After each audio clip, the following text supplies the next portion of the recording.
Hi guys! Welcome back to Random Tales, our simple podcast that shares mga totoong kwento, and all for God's greater glory. This is your host, Mary, and today I'm taking you on a very maasim na journey. This is the story of how my weekend turned into a full-blown Operation Sampalok, starring my hormones, my husband, and the magic of small acts of love. So, it all started Saturday night. Bigla na lang, boom, cravings. Those days when your hormones are like, hoy, gusto ko ng maasim, now na. Ako yun. I wanted real sampalok that night. So I turned to my husband and said, gusto ko ng sampalok. Gusto ko na ngayon na. And being very supportive as always, sabi niya, tara, hanap tayo. And off we go, tindahan hopping around our neighborhood. The result? Wala. Nakabili nga kami ng sampalok flavored candy pero hindi sapat. Gusto ko yung legit, yung may buto, yung may kaluluwa. So we ended up making popcorn that night, pampalubag loob. Craving? Unresolved. Mood? Disappointed but crunchy. So, fast forward to Sunday. We promised that night before na we'd go to palengke na lang the next day. So, eto ko, hopeful. Him, still supportive. The universe, LOL, no. So we searched, we asked, and I prayed. But still no sampalok. The only one we saw is a spicy flavor yata yun. So talagang hindi talaga pwede. By the way, kasi spicy is my kryptonite. Kahit sining labuyo na picture lang, naiiyak na ako. So at this point, I was ready to accept na baka hindi talaga kami para sa isa't isa ng sampalok.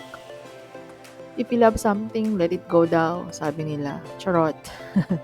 So, Sunday night was all chores. Laundry, nagligpit ng laundry, naglinis, naglipit sa kitchen, tinabi ang mga pinamili, nagtiklop ng laundry. Di pa nga tapos yung KMJS, super hilo na ako sa anto, kaya borlogs ng lola. No more energy for sampalok drama na. Goodbye, cravings!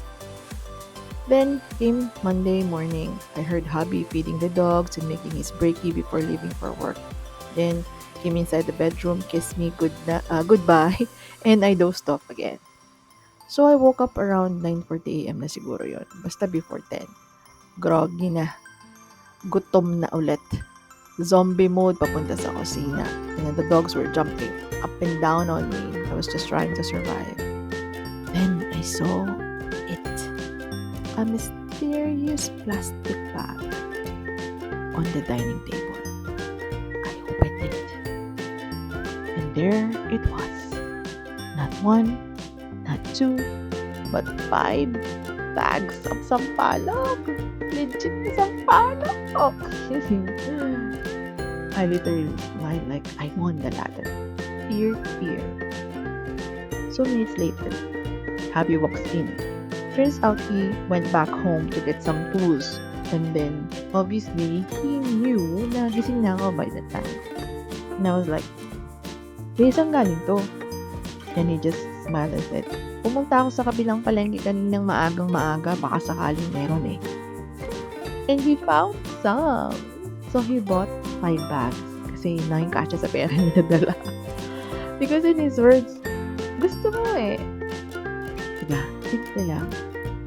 But my heart is full. My cravings solved. My love for this man level up.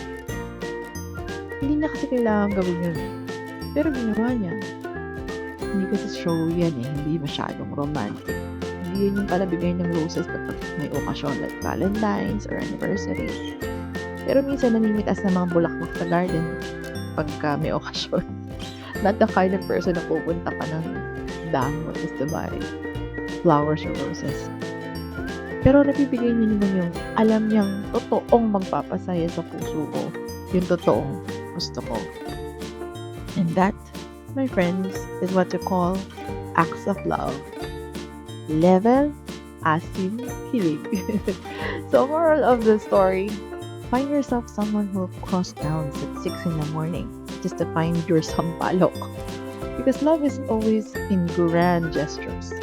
Sometimes it's in 5 plastic bags of sampalok na maasim. And oh, ay, does it mean I love you very much? Ay. Well, konting kilig kwento for our podcast for today. Natutuwa lang akong i-share sa inyo at sana maraming kinilig at na-inspire sa inyo. Thanks for tuning in, friends. If you enjoyed this little kwento, don't forget to follow, like, or share it with someone who needs a little feeling today. And hey, if you're craving something today, I hope you get it or someone gets it for you. Till next time, this has been Mary reminding you, life may be sour, but love makes it sweet. See you next episode.